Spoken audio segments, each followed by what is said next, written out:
Fala moçada, bem-vindos ao canal Pensar Ciência. Assunto da aula de hoje, termodinâmica. Nós abordaremos o tema transformações gasosas.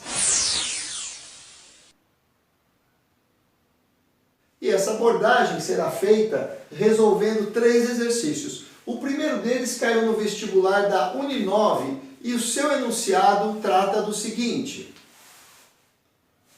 os módulos habitáveis a serem montados em Marte serão de materiais infláveis. Considere a constante universal dos gases igual a 8,3 joules por mol Kelvin e suponha que um módulo habitável de volume 249 metros cúbicos seja inflado com um gás ideal a temperatura de 27 graus Celsius e pressão de 1 vezes 10 a quinta Pascal. Nessas condições, o número de mols de gás que existirão no interior do módulo será igual a...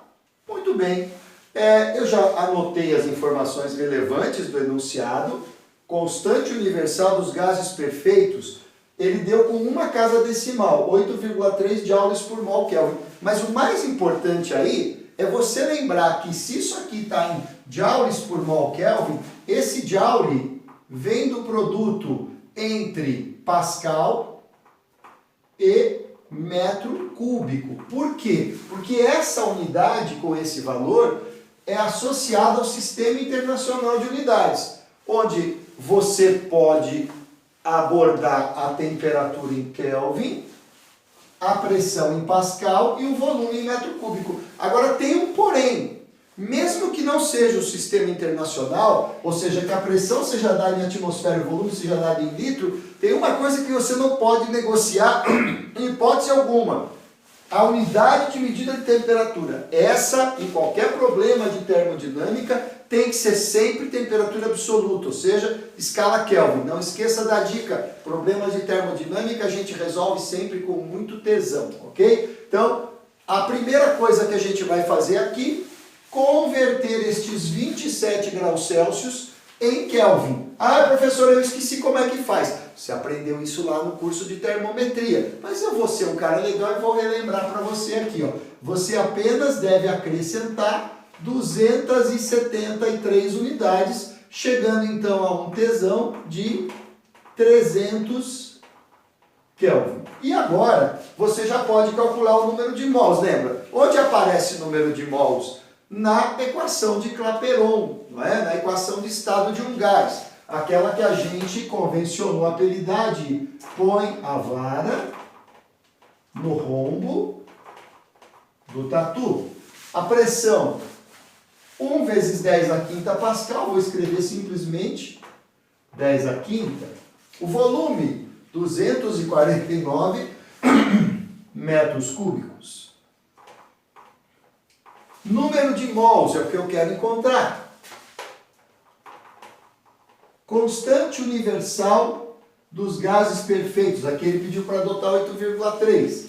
Temperatura do gás no interior do módulo, 300 Kelvin. Então a primeira coisa que eu vou fazer aqui é passar a caneta nessa centena e obviamente aqui eu tenho que tirar 2 unidades da centena, fica 10 ao cubo. A segunda coisa, ó, 249 é o triplo de 83. Se isso aqui fosse 83, seria uma razão de 3 para 1. Mas isso aqui não é 83, é 8,3. Então a razão aqui fica 10 vezes maior, é 30 para 1. Finalmente, eu vou passar a caneta nesse 30 e nesse 3 na proporção de 10 para 1. Então, o que nos sobrou aqui? 10 vezes 10 ao cubo.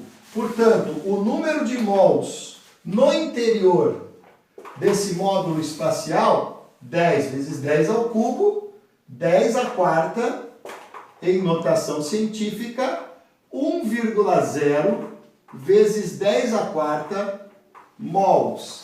Essa é a resposta desse exercício 1 da Uninove e você vai encontrar este valor na alternativa C de cunhado. Vamos agora para o exercício 2. E no exercício 2, o enunciado trata do seguinte: admita que imediatamente após a colocação do gás argônio em uma embalagem específica, esse gás assume o comportamento de um gás ideal e apresenta as seguintes características: pressão, 1 atmosfera, temperatura 300 Kelvin, massa 0,16 grama.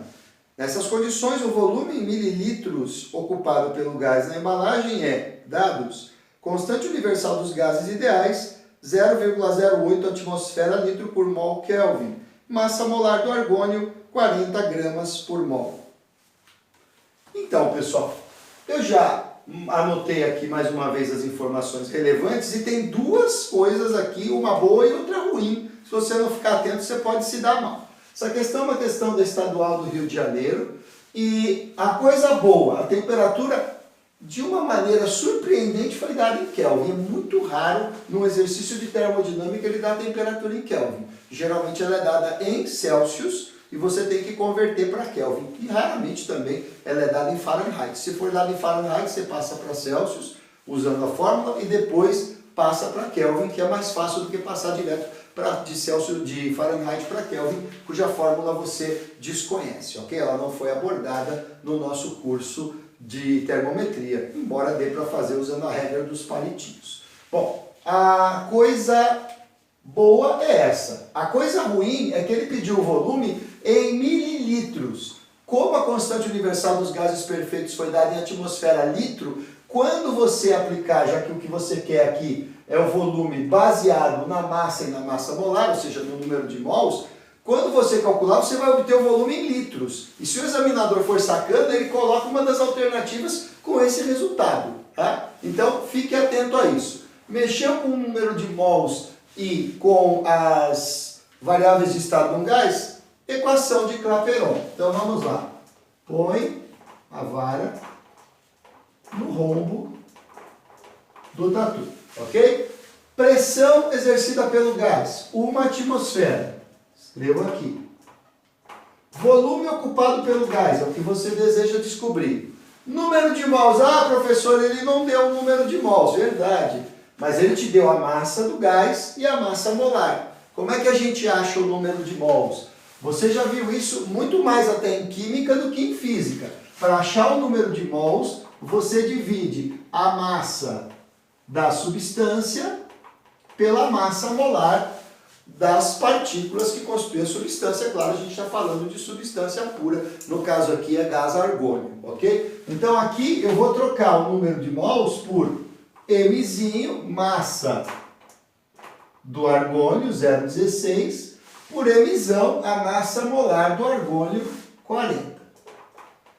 Constante universal dos gases perfeitos, aquela foi dada como 0,08, e a temperatura absoluta do gás, 300 Kelvin. Primeira coisa que eu vou fazer é usar aquele truquezinho, ó. Vou pular a vírgula aqui 2 casas para a direita e aqui 2 para a esquerda. Então, 0,08 vezes 300, que é uma conta bem chata, vai se transformar numa conta bem simples, 8 vezes 3.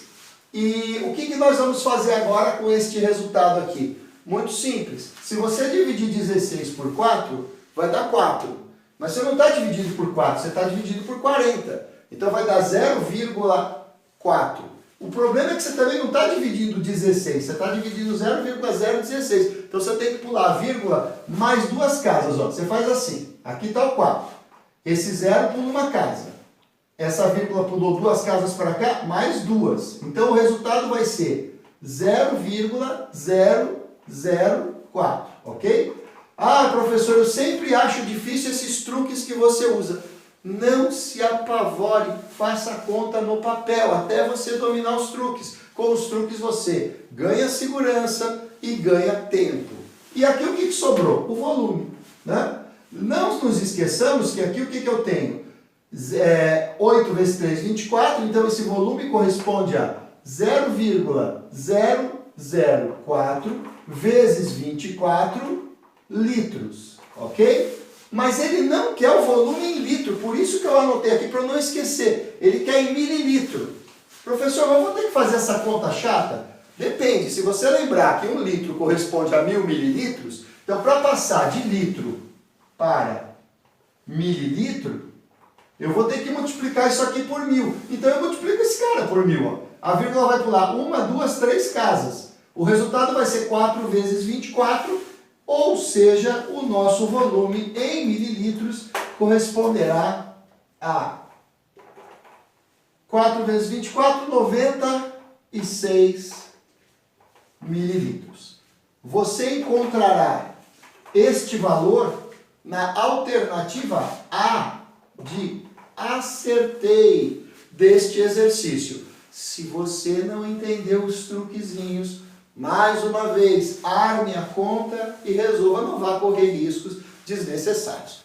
E a nossa aula de hoje vai ficando por aqui. Se você gostou do conteúdo, dá um joinha lá no canal. E se você não quer perder a próxima aula, inscreva-se no canal, ative o sininho de notificações, para que assim que ela for postada, você poder acessá-la. Até a próxima!